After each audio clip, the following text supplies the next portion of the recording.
الیہ من والدہ وولدہ والناس اجمعین.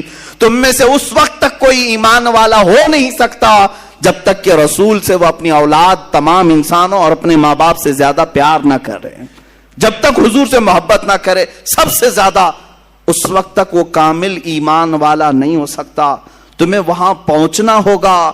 گربعون رسیدی تمام ابو لہبیس.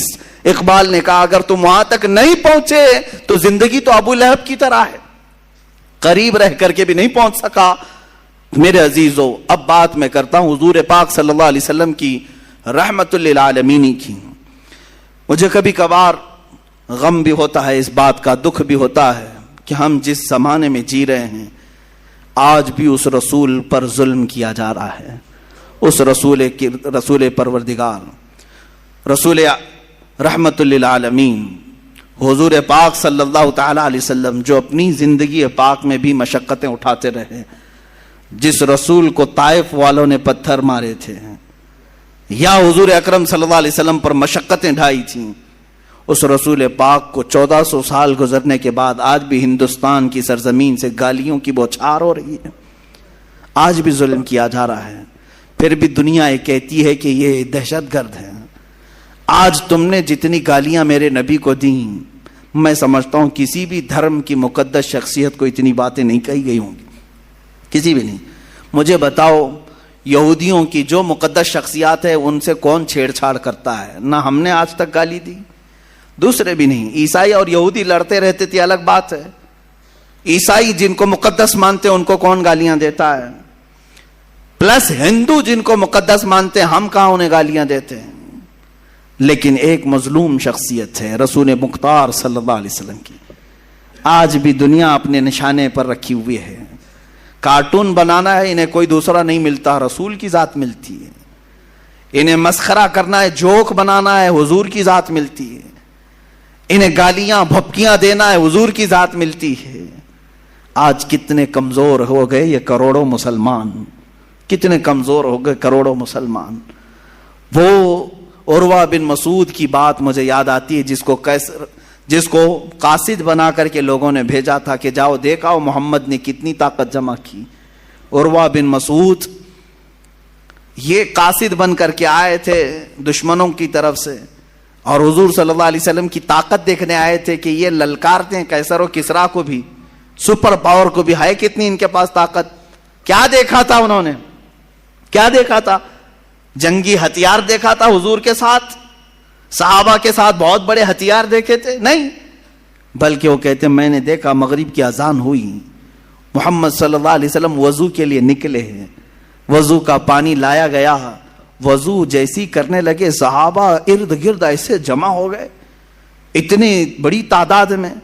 وہ محمد صلی اللہ علیہ وسلم وضو کے لیے ہاتھ دھوتے ہیں, کلی کرتے ہیں, ناک میں پانی چڑھاتے ہیں, چہرہ دھوتے ہیں. وہ عروہ بن مسعود دور کھڑے ہو کر دیکھ رہے ہیں اور کہتے ہیں میں نے دیکھا حضور کے جتنے صحابہ ہیں وہ کوئی اپنا دامن سامنے کیا ہے, کوئی ہاتھ سامنے کیا ہے, حضور کے چہرے کے پانی کو سب اپنے ہاتھوں میں لیتے ہیں, کوئی اپنے دامن پہ لیتا ہے. ایک قطرہ بھی حضور کے وضو کا نیچے گرنے نہیں دیا صحابہ نے, یا تو اپنے دامن پر لیا یا ہاتھوں پر لیا اور چہرے پر مل لیا. جو پانی جس کو زیادہ ملا وہ اپنا پی لیا. حضور پاک صلی اللہ علیہ وسلم کا لعاب پاک بھی اگر کلی میں نکلا ہے صحابہ نے پی لیا. عروہ بن مسعود یہی دیکھ کر واپس گئے اور اپنے گرو گھنٹالوں سے کہا کہ چھوڑ دو محمد سے لڑنے کی بات. کہا کیا ہے ان کے پاس ہتھیار؟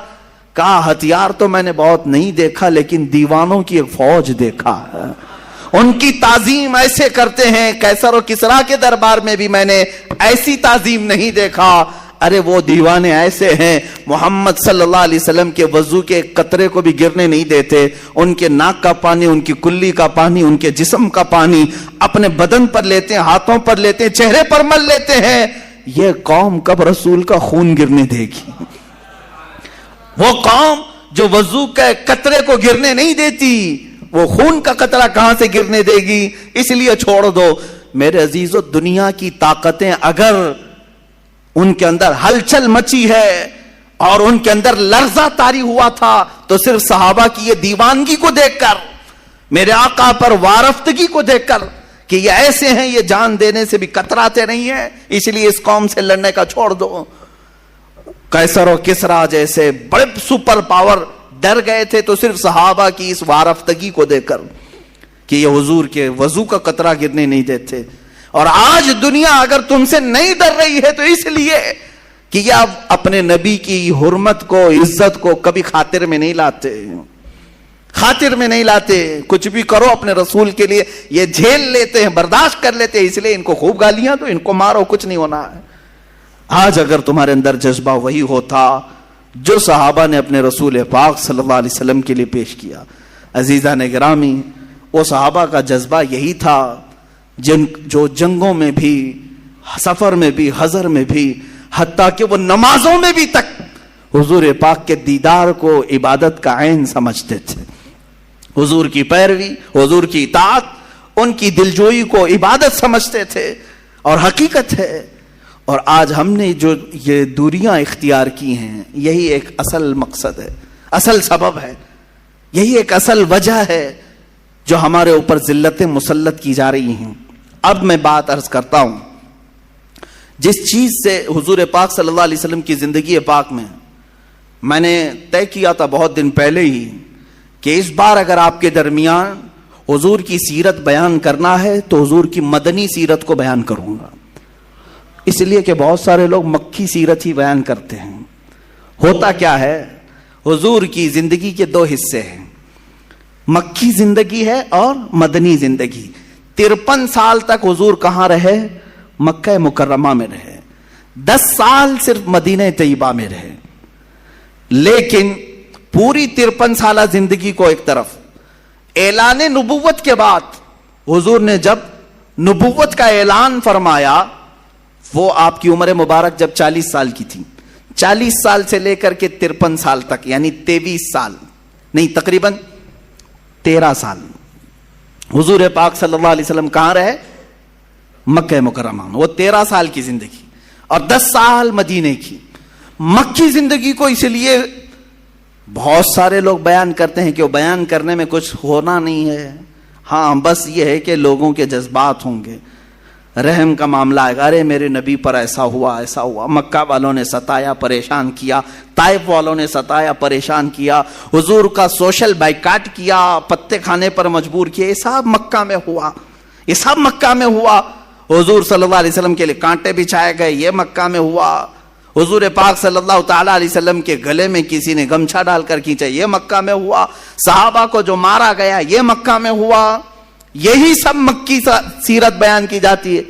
میرے عزیزوں، مدنی سیرت بھی بیان کی جائے جہاں رسول پاک صلی اللہ تعالیٰ علیہ وسلم نے اسلامی سلطنت کو اسٹیبلش کیا، قائم کیا، اور پھر صحابہ رضوان اللہ تعالیٰ علیہ مجمعین جو وہاں سے نکلے تو پوری دنیا میں سمندر کی طرف پھیلتے چلے گئے. وہ مدنی زندگی تھی. مدنی زندگی حضور پاک صلی اللہ تعالیٰ علیہ وسلم کی غزوات سے بھری ہوئی ہے. غزوات کس کو کہتے ہیں؟ جنگوں کو.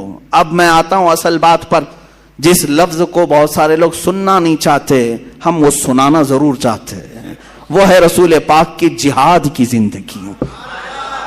میرے آقا صلی اللہ تعالیٰ علیہ وسلم نے جہاد کیا ہے کہ نہیں کیا ہے؟ کیا ہے. پھر حضور نے جو کیا اس لفظ کو بولنے سے آج ڈرو گے؟ پھر کہو سب کو کہ اگر لفظ جہاد سخت ہے تو پھر مجھے میرے نبی کی آدھی سیرت چھوڑنی پڑ جائے گی. میں ہر چیز چھوڑ سکتا ہوں، میرے نبی کی زندگی کا ایک گوشہ بھی نہیں چھوڑ سکتا.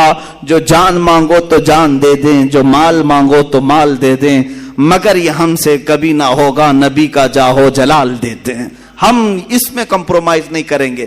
حضور کی زندگی سے لفظ جہاد نکالو گے، نہیں نہیں نہیں، جہاد پہ مت بولیے آپ. یہ جہاد وغیرہ پہ بولیں گے تو آپ کو آتنکوادی بنا دیں گے. ایسے آتنکوادی بنے تو کوئی فرق بھی نہیں پڑتا، کوئی فرق بھی نہیں پڑتا.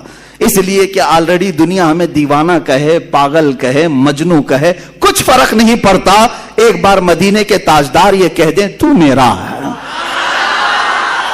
دنیا کچھ بھی کہے، ہمیں اس سے کیا غرض ہے؟ نہ یہ حساب لینے والی ہے، نہ یہ سزا و جزا دینے والی ہے. ہمیں جو کچھ لینا ہے وہ مدینے کے تاجدار سے لینا ہے. ہم ان کی رضا کے لیے جی رہے ہیں تو پھر ان کے بولنے چھالنے کی فکر کیوں کریں؟ یہ ہمیں کیا کہتے ہیں؟ تم دہشت گرد کہتے ہو، کہہ لو خوشی سے کہو. آتنکوادی مجھے کہتے ہو، کہہ لو خوشی سے کہہ لو. مجھے کچھ فرق نہیں پڑتا، اس لیے کہ نہ میں نے تمہارے لیے کپڑے پہنے ہیں، نہ تمہارے باپ کا کھانا کھایا ہے. ہمارا عقیدہ تو یہ ہے، ہم جیتے ہیں رسول پاک کی زندگی کو دیکھ کر کے. اور ہمارے اشعار میں تو یہ ہم پڑھتے بھی ہیں نا، پانی ہے تیرا پانی، دانا ہے تیرا دانا، پیتے ہیں تیرے در کا، کھاتے ہیں تیرے در کا، پانی ہے تیرا پانی، دانا ہے تیرا دانا. اور رسول پاک صلی اللہ علیہ وسلم کی بارگاہ سے ہاں اتنا ڈر ضرور ہوتا ہے کہ کہیں اس دربار سے ہمیں کوئی دور نہ کر سکے. شاعر نے بہت اچھا کہا تھا کہ اگر محبت جرم ہے تو سزا دی جائے، اگر محبت جرم ہے تو سزا دی جائے، پر شرط اتنی ہے کہ در محبوب پہ دی جائے.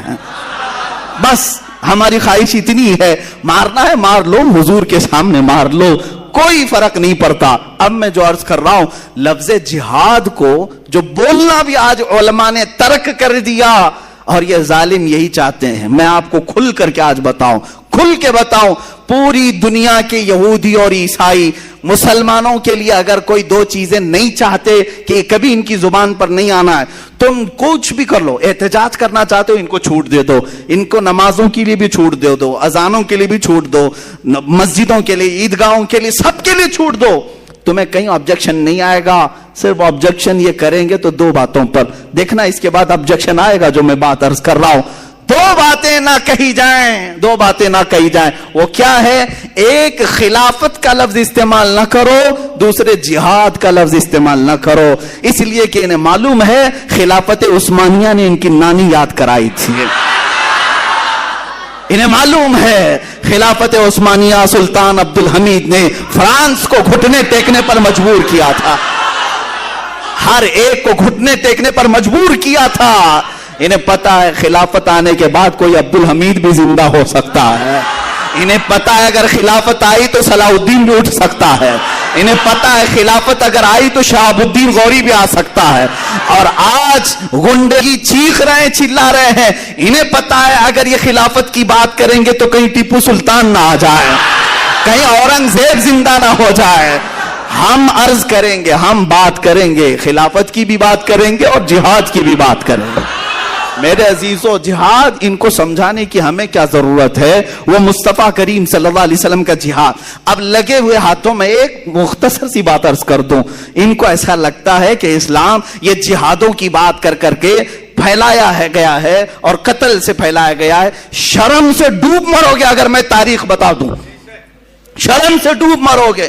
تاریخ میں بتاتا ہوں، سن لو کان کھول کر کے. میرے آقا صلی اللہ علیہ وسلم کی پوری زندگی پاک میں تقریباً 80 غزوات اور سرایا ہوئے.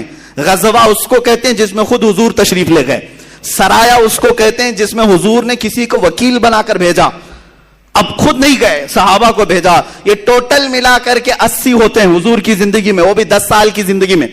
80 کو ہٹا کر کے بھی اگر دیکھیں تو 17 غزوات، بعض نے 27 کا ذکر کیا ہے جس میں حضور تشریف لے گئے.